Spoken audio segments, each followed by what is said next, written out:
Boa tarde, turma. Vamos à aula 2 de artes. As formas e a arte.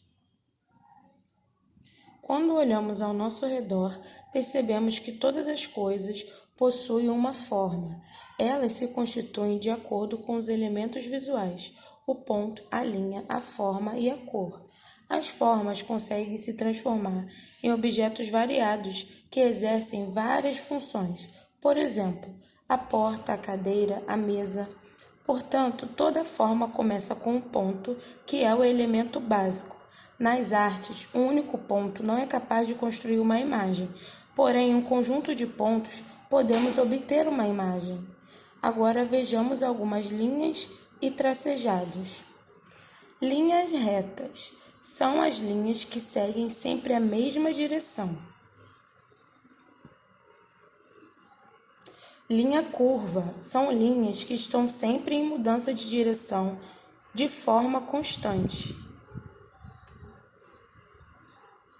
Linha ondulada são linhas compostas por uma sequência de linhas curvas. E linha poligonal são linhas que seguem sempre a mesma direção.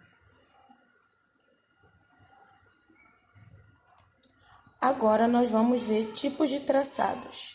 Pontilhadas representadas por meio de pontos, os intervalos entre os pontos tornam o movimento mais lento. Tracejada, representada por meio de traços, quanto maior o intervalo entre os traços, mais lento e pesado o movimento. Contínua, o traço é feito sem nenhuma interrupção, tornando o movimento extremamente rápido. Combinadas, representadas por meio de pontos e traços alternados. As formas do desenho nas pinturas ou nas demais expressões artísticas podem ser forma figurativa, que são formas de imagens reais que podem ser chamadas de formas definidas, ou formas abstratas, que são desenhos com liberdade de expressão, mas também são chamados de formas indefinidas.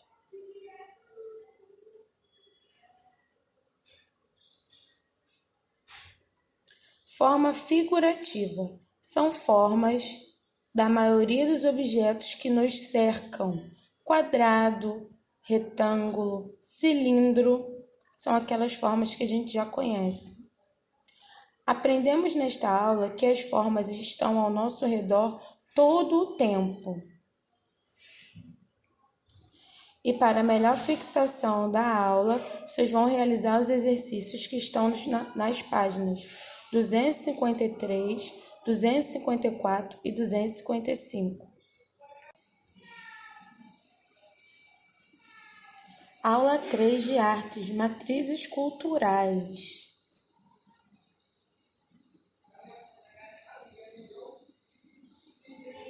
Quando os portugueses chegaram ao Brasil, encontraram muitos índios observando suas caravelas da areia da praia. Com seus corpos pintados e usando poucas roupas, os índios portugueses logo observaram como eles eram diferentes em seus hábitos e costumes. Estudos dizem que haviam aproximadamente 5 milhões de índios nas terras brasileiras quando os portugueses descobriram nossas terras. Os índios vivem de maneira muito organizada e harmônica entre suas diversas tribos.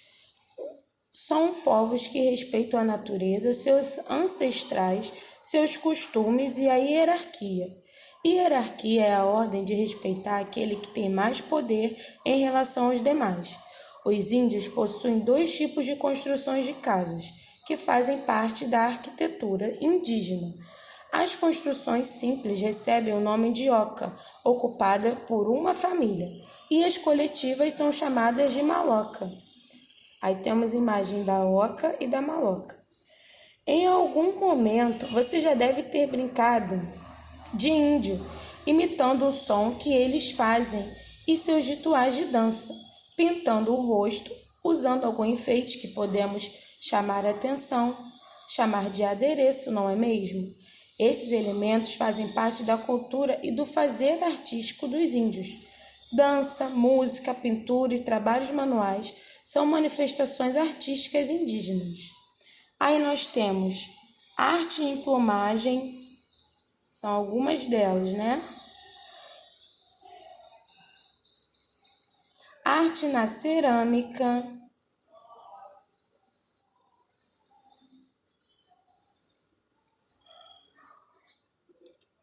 arte na dança e nos rituais,